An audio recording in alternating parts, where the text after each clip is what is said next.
What comes to mind when you think of the Dark Brotherhood in the Elder Scrolls series? Assassins, Lucian Lachance, Cicero, Sithis, the Purification? There's probably a lot. The main thing that comes to my mind would probably be murder and violence.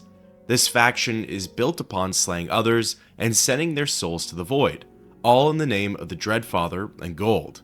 By playing through the questline in any of the games, it's sort of an unwritten code that you're sending your character down a dark and immoral path. You're getting the jump on those who have it coming, as well as those who are practically innocent. What if I told you there was a way to toe the line with the guild though? One of those classic I'm not hitting you moments with your fist right in front of your opponent's face, planting the seed of chaos but letting others nurture its growth. For today's video, I wanted to see if you can complete the Dark Brotherhood questline in the Elder Scrolls 4 Oblivion without actually laying a finger on any of the targets. This involves melee and ranged weapons as well as destruction magic. In fact, what if I took it a step further and chose not to personally eliminate anyone in the game? Of course, they could take on each other and fight to the death, they could choose to equip certain items that may or may not harm them, or perhaps they might resort to eating the only food items available. I hesitate to call this a challenge playthrough as it doesn't seem too difficult, but more so an experimental playthrough. Let me know down below what sort of challenge/experimental runs you'd like to see next. Now, for anyone who's curious, I went with a high elf for race and specialized in magicka. I picked the mage as a star sign, and for major skills, I picked those that would help me accomplish my goals: sneaking, athletics, acrobatics, and most importantly, illusion. Once my character was created and aptly named Batman, I went on a mission to Vilverin. My logic behind Batman was that he doesn't kill anybody, so it felt perfect for the moment. But thinking a little more on it, he does maim, paralyze, and beat people to a pulp, so maybe not the best fit after all. Like mentioned before, my goal is to not directly cause any harm to anyone or anything. So, for these bandits and nuisance creatures, running past them was all I could do. Once I was safe and sound, I made my way to the market district and paid a visit to Thornir. There, I did some schmoozing, boosted his disposition, and sold my findings for top dollar. At least whatever my current top dollar was going to be. Once I had an appropriate amount of gold, I set off for the most useful tool during this playthrough: Frenzy. Now, I know what you're thinking. Casting Frenzy on my targets is way too easy, and there isn't much challenge there, and you'd be exactly right. So instead, I'm limiting my use of the spell to other NPCs, innocent bystanders who hopefully can get the ball rolling for me. As you'll soon see, sometimes this caused a city-wide brawl, and other times it was perfectly planned out. Delphine Gend over in Breville had the spells that I needed, and in particular, Touch of Rage was the best fit. Frenzy up to level 18 for 30 seconds on touch. Getting a feel for it with the citizens of Breville, it certainly works wonders. It doesn't sap up too much of my character's magicka, and most NPCs are under level 18, especially since I'm only level 1. I was hoping though that I could use it on the city guards, as they're fairly overpowered, and when one of them is being attacked, the rest would flock over. The 30-second time limit is also interesting to work with. From what I've dealt with in previous installments, once the spell has been cast and the damage done, the victim doesn't stop until somebody's dead. Here in Oblivion though, once the timer is done, everybody goes back to their day like nothing ever happened. These aren't plan-altering road bumps though, and if anything, only add to the challenge aspect. Now, there is a slight problem with this overall playthrough. The one thing I thought I could get around, but unfortunately cannot. The initiation into the Dark Brotherhood literally requires the player to murder somebody. According to the coding for the game's crime engine, you have to be the one to deliver the final blow. The UESP says that this excludes poisons, enchantments, poisonous fruits, and environmental damage such as falling and drowning. So in a way, you almost have to fail the overall objective before you can start the playthrough. I looked over several forums and researched as much as I could, and it doesn't seem like there's a way to commit murder without being the one to land the last strike. Maybe there's a way it could be done. I didn't see much on Conjured Undead and Daedra. Perhaps the player can be the one to start the fight and the Daedra can end it, resulting in a checkmark from Lucian Lachance, but from what I've experienced, I don't think it works like that. In any case, make your judgment on whether or not the playthrough is over before it even begins. However, if I was going to be that guy, technically you haven't gotten into the faction before a knife in the dark is initiated. So for me, while it sucks that somebody already has to die, it does comply with the experiment's rules of not killing questline targets. However, it does put a big X through the plan of not harming non-targets. Take your pick on an NPC to go after. For me, I chose my good old friend Glarther. Call it payback for the difficulty of keeping him alive during his attempted rampage a few videos ago. During our brawl of the crazies, a skin-grad guard tried to break it up and have me arrested. Of course, choosing to resist, I beat down Glarther, received my message of initiation, and then took off into the night. At one point, Batman was riding off into the wilderness, naked and on horseback. It sort of reminded me of that picture of Putin from a long time ago. In the end though, my resistance was futile, and an Imperial Legionnaire was the one to bring me in. Well now, what do we have here? Once that whole ordeal was behind me, I paid a visit to the Merchant's Inn, purchased a room for 20 gold, slept for an hour, and then that sweet chilling message appeared in the top left of my game. You sleep rather soundly for a murderer. It was now time to officially begin my passive playthrough with the Dark Brotherhood, and of course, the very first contract was Rufio. Rufio was an NPC that I wasn't quite sure on how I was going to take out. He's secluded in his room at the Inn of Ill Omen, and he's not hostile. I had never seen where he runs off to after confronting him though, so my current game plan was to lure him into the wild. I had gained the attention of a wolf on the road and just left it outside of the building. So in a Looney Tunes scripted world, Rufio would run out there and get mauled by Mother Nature. Of course, that didn't happen though, and the Breton's grand escape was simply to the next room over. So it was time to brainstorm another scheme. For the fun of it, and to see where things would go, I tested out Frenzy on him and lured the old fellow topside. This was where the light bulb went off as Mannheim Maulhand and Minerva crushed him in the hallway. So, reloading and trying again, this time I stirred up Mannheim, brought him to the cellars below, and approached a sleeping Rufio. Practically immediately, Maulhand latched onto the Breton and flattened him with one strike of his warhammer. Once he cooled off, I rented a room at the inn for 10 gold, slept for another hour, and LeChance officially welcomed me into the guild.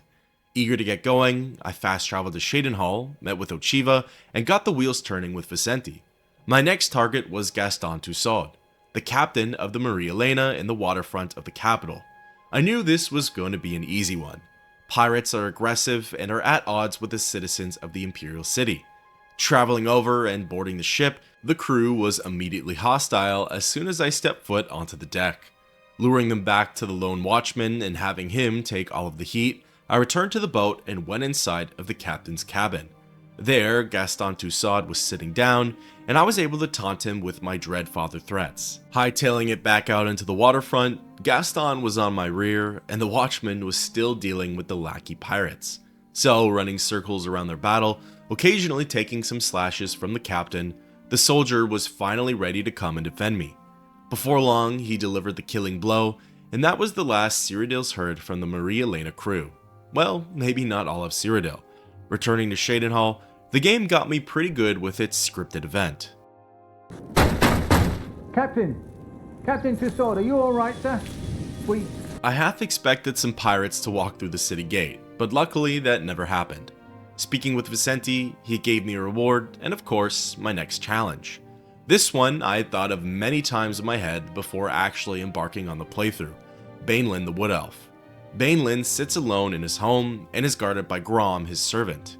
In a way, killing him with the Minotaur head sort of fits my MO, but to be honest, I wanted a little more from this quest. So, heading over to Bruma, I scouted several ways of doing this. First and foremost, I tried confronting Baenlin, who by the way, I've never seen up close, and he's a rather funny looking old Bosmer. Confrontation only riled up Grom though, and Baenlin remained zen and unbothered. Luring the Nord outside, the town turned against him and began their witch hunt. This was a good thing to witness, as an idea was slowly forming. The next thing I tried was casting Frenzy on an unsuspecting Grom. Oddly enough, he seemed unaffected by it. Maybe because he was eating or in a secluded area from others, but there was no aggression coming from an otherwise very aggressive man. For fun, I riled up Baenlin and wanted to see where he would end up going.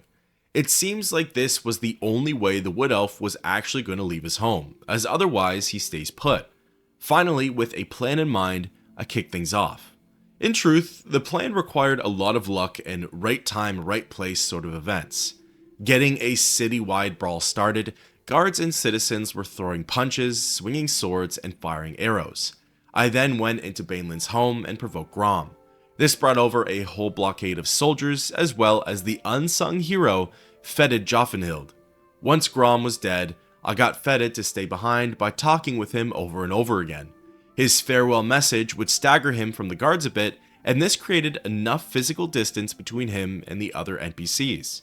Once comfortable, I cast Frenzy on him and lured him into Baenlin's house. With the angry beggar firing on all cylinders, it only took a minute or so before the old Bosmer recognized the threat in his home. He came charging in with a dagger, and soon it was elderly versus homeless. Of course, Baenlin was no match for the riled up Joffenhild, and the Nord clobbered him with his fists, coming forward as Baenlin's true killer. With the job done, I left the house, the guards took care of the loose end, and I returned to Shadenhall. Vicente was less than pleased with my methods, but he recognized that the job got done. For this next contract, I knew it was going to be an interesting one. Valen Dreth in the Imperial Prison, tightly guarded by watchmen and locked behind a cell. I figured that since I was trespassing, frenzy wasn't going to be an option. Arriving at the sewers and hightailing it past all of the nuisance creatures, I made it safely into the Imperial Sanctum. The first method I tried was bull rushing past everybody and heading straight for Dreth's cell. Of course, I knew they were going to chase me the whole way, but my hope was that after releasing Valen, he would get caught up in the chaos and ultimately slain by a stray arrow or a crazed guard. In theory, this method could have worked, but I got too overwhelmed by the Legionnaires, attempted to escape, and lost my life because of it. So, switching to the more traditional way of doing things, I snuck through the sanctum, carefully avoiding the patrolmen, and cautiously approached Dreth's holding cell. Once the guard on duty left the area, I snagged the keys, opened the gate, and provoked the Dark Elf. Valen aggroed onto me, and I led him out into the bastion. In a matter of moments, the jailer and guard were on top of him and delivered the killing blows. Likely an act they wished they could have done for so long. I guess because no one else was harmed during this quest, Vicente felt it appropriate to give me a bonus, the scales of pitiless justice. Up next was the last contract dished out by Valtieri, and in a way, this one breaks the rules by default. This was the Amon Motier fake death quest. I really wasn't sure if there was any way around hitting the guy with the Langerwine blade. The issue is that that's the only way the quest progresses, as Motier needs to sell his death. For fun, I cast Frenzy on Hydes' heart as well as Francois just to see what would happen. Unfortunately, there really wasn't any winning, as if either of the men died, the quest failed. However, if I could put forward a technicality, there isn't really a target for this contract. Nobody needs to die per se, so in theory, hitting Motier with the blade still complies with the main set of rules. After doing so, I left Coral, waited 24 hours, and revived the Breton within the family crypt. I wanted to try and obey the guidelines with this little section too. I didn't want to be the one to kill any of the zombies, but I also didn't want Francois to die. As he took out Aunt Margaret, I watched from a distance, fingers crossed that Motier would come out on top. Fortunately, he did, and through the power of stealth, we escaped the chapel undetected. After he was safely brought over to the Grey Mare, the quest was completed and I returned to Shadenhall. Vicente gave me my rewards, and then sent me off to Ochiva for my next set of tasks. I thought that the following contract was going to be a real head-scratcher, finding and setting up Phalian's death. There's a bit of detective work involved, he's relatively secluded once you actually find him, and I don't recall him being aggressive towards the player. I didn't really think of a game plan, and it's a good thing too because the pieces just naturally fell into place. Locating a high elf, in this case Erlenway, and greasing her up a bit, she informed me that Phalian could be found at the Tiber Septim Hotel in the Talos Plaza district. Legging it over there and entering inside the establishment, I considered causing a scene in the lobby area with the receptionist and Rindir. However, I held out a bit longer, worked my way up to the lodging area, entered his room, and walked in on the perfect scene. The Altmer addict was cuddling up against his squeeze, Trina, and I thought to myself, this is probably going to be a very poetic ending. Closing the door behind me, I cast Frenzy on the lover and woke up both of the elves. She pulled out her dagger and got to slashing Phalion. The troubled old man took it upon himself to try and fight back, but it was of no use. Soon he lay lifeless on the floor, and Atrena turned her gaze towards me. With my job done here, I fled the Tiber Septim Hotel and traveled back to base. Ochiva was pretty upset with me that he died in a public setting, as that now puts a target on our back with Adamas Philida. However, what she doesn't know is that I wasn't the one who killed him, it was his former lover. In any case, on to the next one. Ochiva sent me to assassinate the warlord Roderick at Fort Such, not too far off from Anvil. This one was also going to be an intriguing one. I feel as though the intended way of swapping his medicine with poison and having one of the mercenaries administer it works perfectly and completely falls under fair game for this experiment. However, in order to keep things spicy, I decided to try things a different way. Arriving at the fort, I attempted to be sneaky at first, simply to bide my time and come up with a proper game plan. Not unlike the previous quest, things fell into place on their own, albeit accidentally. After being spotted by the mercenaries, I hightailed it across the dungeon and ran up to Roderick's resting area. I could hear the baddies screaming behind me, and I truly thought that it was over. After reaching the warlord's bed, I panicked and cast Frenzy on the half-dead man. Luckily, it didn't do anything. It honestly would have been cool if it did though. Regaining my composure, I blasted Gerard Melee with some rage, and he took out his frustrations on the team's leader. One good hack with the War Axe, and Roderick was dead. Escaping the dungeon and fleeing to Lord Drad's estate, I turned in my contract and moved on to the next one. This is the quest I would deem as the bane of this playthrough. Good old Whodunit. 5 targets locked in a house with each other. No one else gets in or out except for me. Using Frenzy the way I wanted to would be practically impossible, and none of the guests get aggressive the way I'd like them to. Even if they did, there would be one left standing and no one left to take them out. The first thing I tried was luring an angry citizen into the manor. This was already a flawed plan. I'm fairly certain the player is the only one allowed in Summit Miss Manor, and even if a follower or angry NPC got in there was no way they'd be able to take on 5 others. In any case, this idea failed over and over again, and that was mainly because Fafnir, the doorman, would intercept any hostiles trying to gain entrance. There were also town guards nearby that would distract the aggressors, and overall, I was just wasting time here. I even tried purchasing a paralysis spell in order to have the guinea pigs remain focused on me, as everyone else would be down on the ground. In the end though, I didn't have the necessary overall magicka to use the spell, and the idea was abandoned. The next thing I tried was charging into the manor and casting Frenzy on the guests. This does go against what I originally wanted, but you'll be happy to hear that it also didn't work. For some reason, the targets would only latch onto my character and attack me. After trying over and over again, the result never changed, and it was almost like they had some unspoken pact to not turn against one another. So, for Plan C, I tried out something I've never done before in the Elder Scrolls 4 Oblivion: making cursed gear. I've heard the legends of it, and maybe I've messed around with it once before a long time ago, but this time it was a necessity. So, using what's available to me, I entered the Arcane University, broke into the display case, and stole a filled Grand Soul Gem. Next, I purchased a zero-weight Mage's Hood from Rindir. Good thing I didn't involve him with the Phalion quest. Then, for the enchanting itself, I saved up enough gold, bought the Mage Tallow Candles box from Arellenway, and activated the altar at Frostcrag Spire.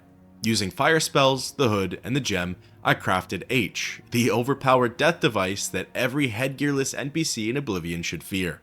Returning to Summit Miss Manor in Skingrad, I cracked my knuckles and got to work. To be honest, I wasn't sure how the process was supposed to go. At first, I thought they were going to equip the hood right away. I soon learned that you need to wait a couple of hours, 24 to be safe, and ideally in another zone before they would throw on the death hood. My first victim was Dovesi Dran. As she lay asleep in one of the beds, I reverse pickpocketed her, ran away, and waited for the next day. Interestingly, while waiting, I would get tipped off that the plan was successful, as all of a sudden, I'd start to hear flames and the sounds of something burning. Returning to the quarters, Dovesi lay lifeless on the bed with the hood on her head.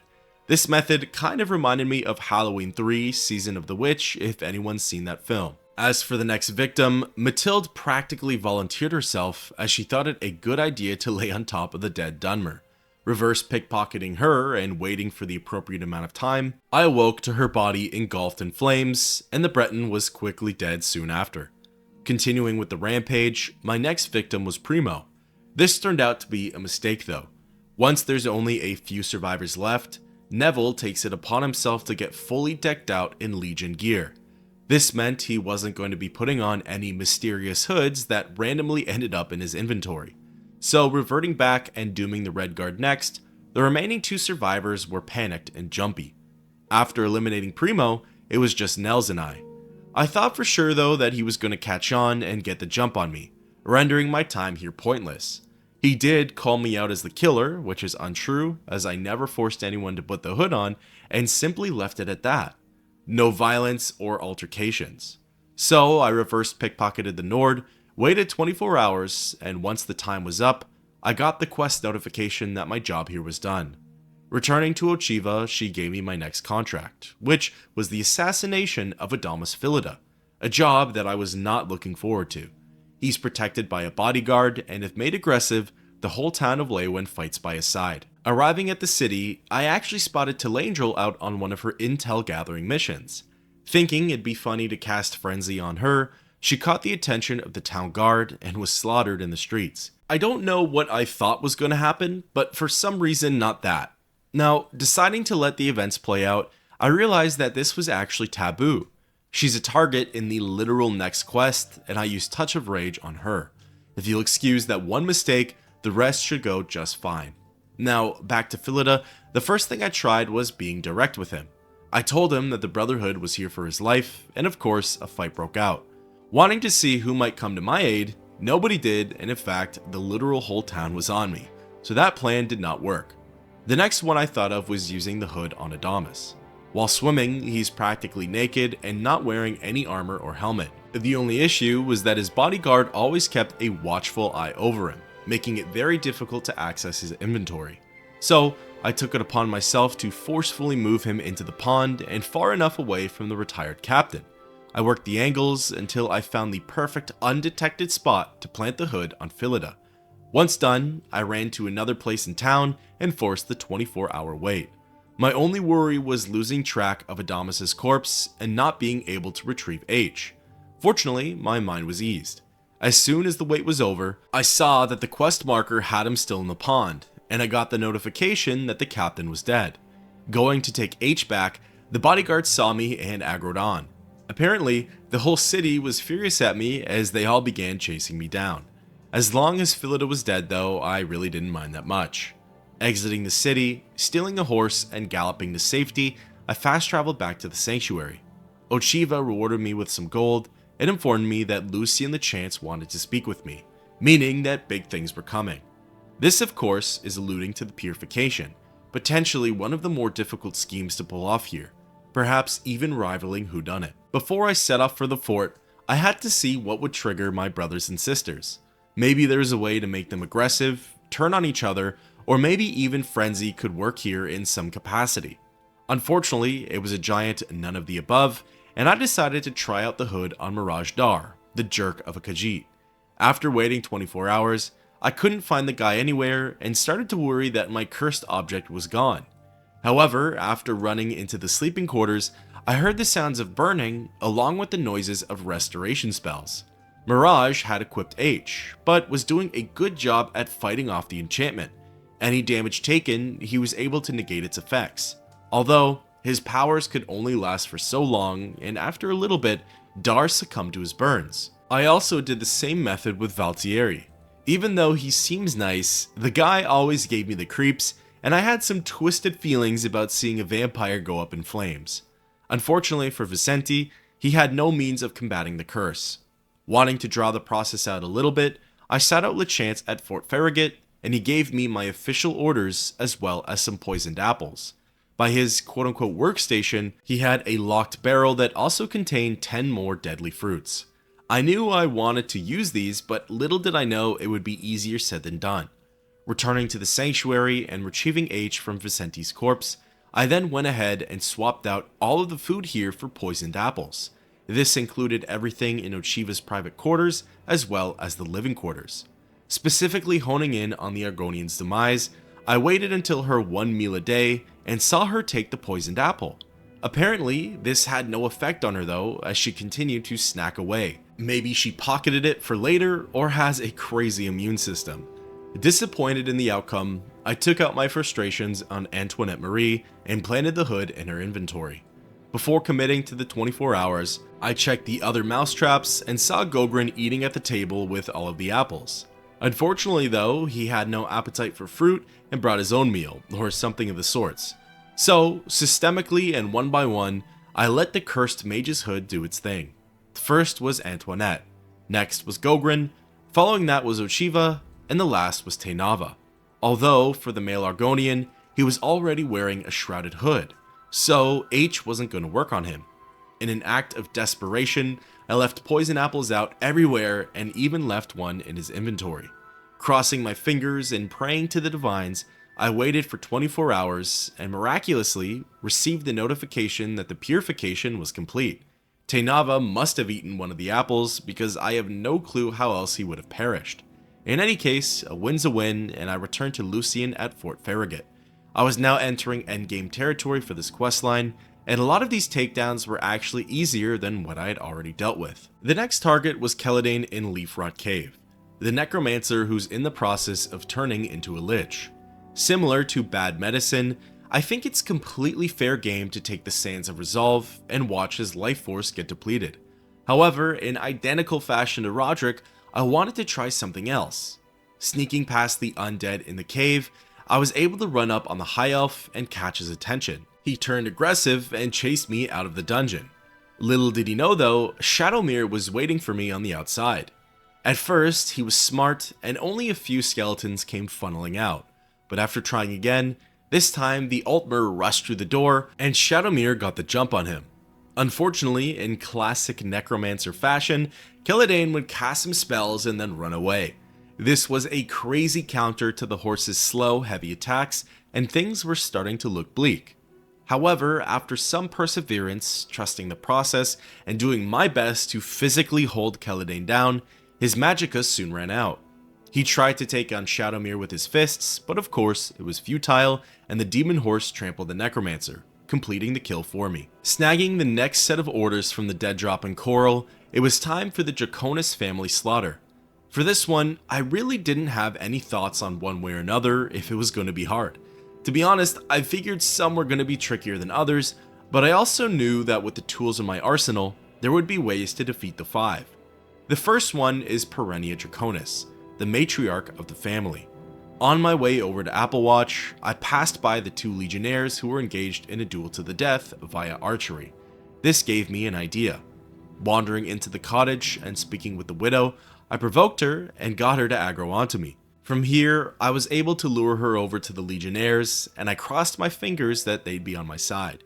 Before they could pay attention to what was going on with me though, they had to finish with their fight first. While arrows were flying unchecked, I took advantage and weaved in and out of their flight paths.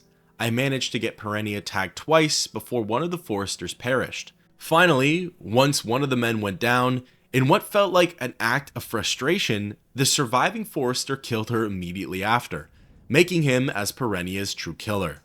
The next Draconis I went after was Matthias, the guard of Umbacano Manor.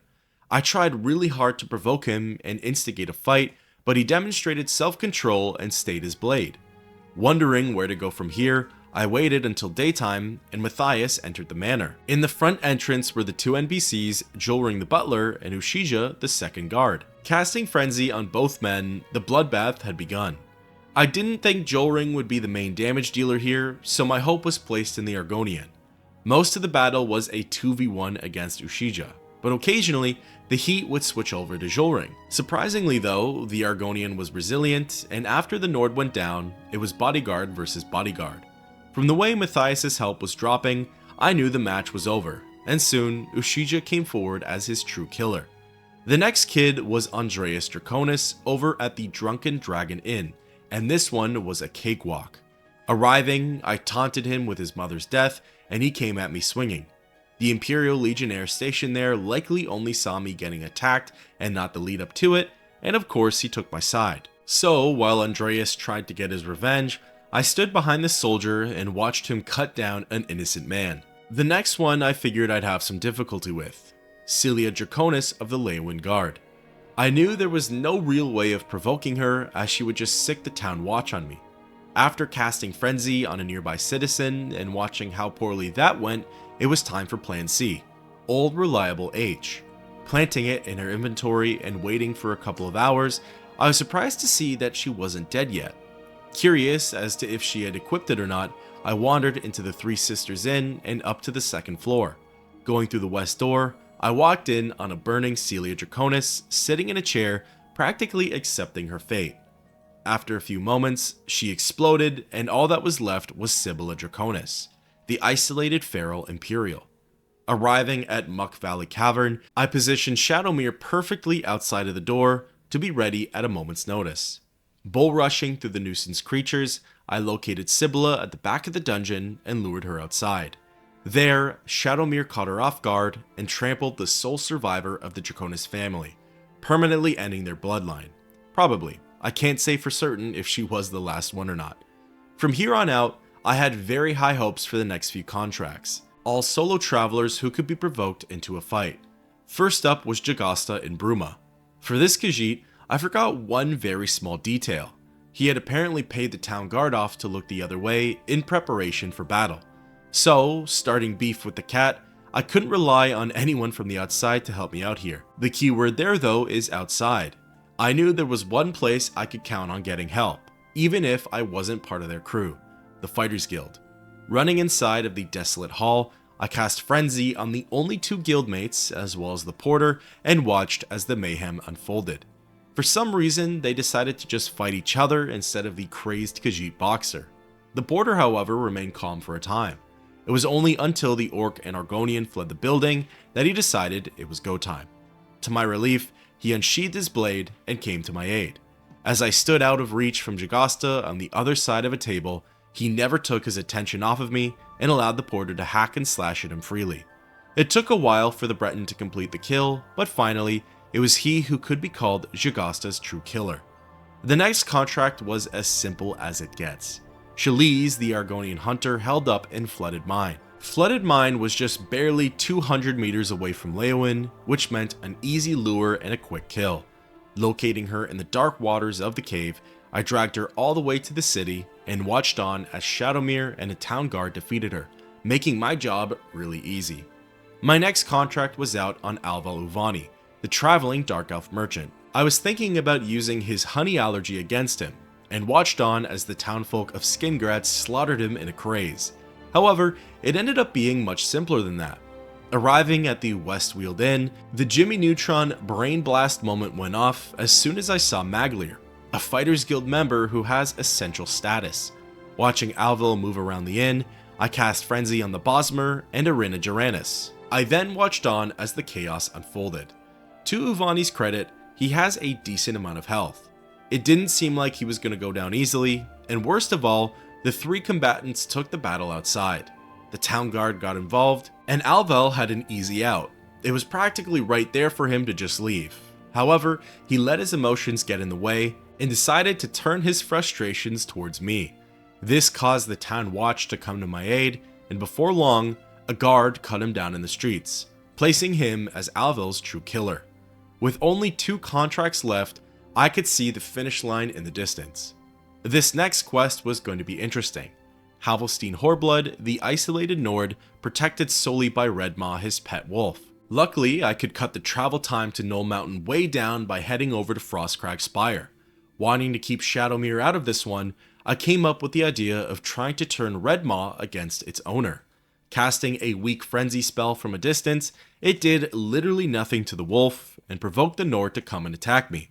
Thinking quickly, I watched the barbarian trudge through the slopes of the mountain and came up with a rather dangerous idea.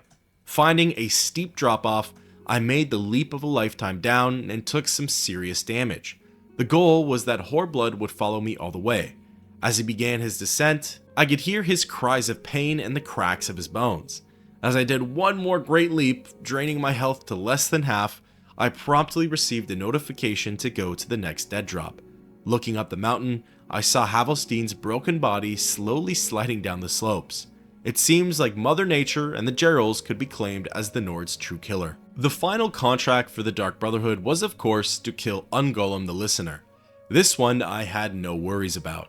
A furious archer in a big city was bound to have some aim issues. Upon getting close to him, he began to knock an arrow and let it loose. Wondering if the town guard would come to my aid, they didn't, so I figured I'd give them a reason to. One of the Iberville trollmen was walking the streets from the north gate. Taking cover closely behind him, Ungolem predictably nailed him with an arrow, and of course, this brought the fury of the whole city down on him. The Watch took over the fight with the Wood Elf, and before long, the Listener was defeated by the town guard. Now comes the quest following a lead, which doesn't really involve any target or contract. Lucian gets mad, I intercept Enoroth at Anvil. I get the key from the Lighthouse Keeper, gain entrance to the cellar, and find the Trader's Diary. Traveling back to Applewatch, the Black Hand mutilates the Chance, the surviving members take a trip to Breville, and enter the Night Mother's Crypt. From there, Bellamont reveals himself to be the traitor. He strikes down 2 out of 3 remaining Black Hand members, and this is the final moment for the experiment, although it's rather simple and practically handed to me. Arkwin is actively hitting Matthew, and the Breton's attention is on me most of the time. I'm able to jump on top of one of the coffins, out of reach from his dagger, and watch the events unfold. It took some time, but the High Elf hacked and slashed her way through Bellamont's health, resulting in her being the traitor's true killer. With that, the challenge playthrough is concluded, and that's the end of the Dark Brotherhood No Attacking run. Here's a brief segment for my thoughts. Frenzy is overpowered and can make a challenge like this very easy. That's why I tried my best to only use it on bystanders and non-questline related NPCs. However, at times it still felt like a cheat code. Without it though, it would have been really difficult to get people to die.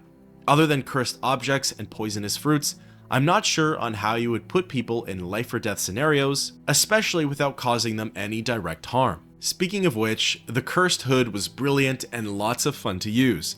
It technically abided by the rules I set out for myself, but at the same time, I suppose I was the last person to interact with them and was the direct cause of their downfall. I'll let you be the judge on whether or not it broke any of the rules set out for me. It's also a pretty overpowered method, as most NPCs in this game don't wear any headgear, so it pretty much has a 100% chance of dooming them. Poisoned apples could technically fall under the same category as the hood, but they feel a little more tactical and randomized. The hood was practically guaranteed to work, while the apples were effective for only a portion of the time. I feel as though they fall perfectly into the towing the line area. I think the hardest contract by far was Whodunit. As each NPC has a unique schedule, Frenzy doesn't work the way it's supposed to, at least it didn't for me, and I resulted in using the hood. Without H, I'm honestly not sure how it could be done. Maybe command humanoid spells and hope for the best. It's something to possibly revisit one day. As mentioned, I hesitate to call this a challenge playthrough and more so an experimental run. I'd love to know your thoughts on it down below, leave some suggestions for future challenge runs, and until next time, keep on adventuring.